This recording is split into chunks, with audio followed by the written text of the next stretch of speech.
அஸ்ஸலாமு அலைக்கும் வரஹ்மத்துல்லாஹி வபரகாத்துஹு. கண்ணியமிக்க அல்லாஹுவின் நல்லடியார்களே, நமக்கு வரும் ஆபத்துகளிலிருந்து தற்காத்துக் கொள்ள காரணமாக அமையும் பண்புகள்.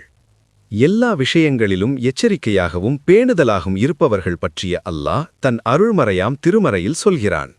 நிச்சயமாக தொழுகை நம்பிக்கையாளர்கள் மீது நேரம் குறிக்கப்பட்ட கடமையாக உள்ளது. அல் குர்ஆன் சூரா அன்-நிசா வசனம் 103. நம் கண்மணி நாயகம் ஹல்ரத் ரசூல் ஸல்லல்லாஹு அலைஹி வஸல்லம் அன்னவர்கள் அருளிய அமுதமொழி. மாலை நேரத்திற்குப் பின் இருள் சூழ ஆரம்பித்துவிட்டால் உங்களது பிள்ளைகளை வெளியே செல்ல விடாமல் வீட்டினுள் தடுத்து வையுங்கள், ஏனென்றால் அந்நேரத்தில் ஷைத்தான்கள் உலா வருகின்றன. அறிவிப்பாளர் ஹல்ரத் ஜாபிர் ரதியல்லாஹு அன்ஹு அன்னவர்கள். ஆதார நூல் சஹீஹ் புகாரி ஷரீஃப் 3280 ஹதீஸ்.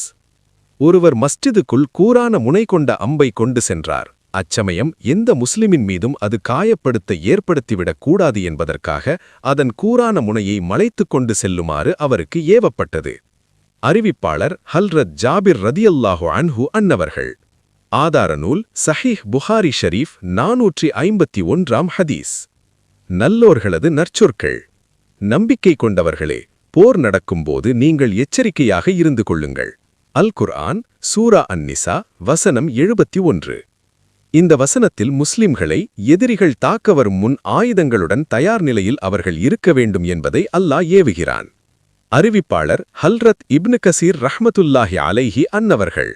ஆதார நூல் இப்னு கசீர் பாகம் 1 பக்கம் 537. இப்பண்பினால் மனிதன் தனக்கு வரும் பல ஆபத்துக்களிலிருந்து தவிர்த்தும் பாதுகாக்கும் பெறுவார்.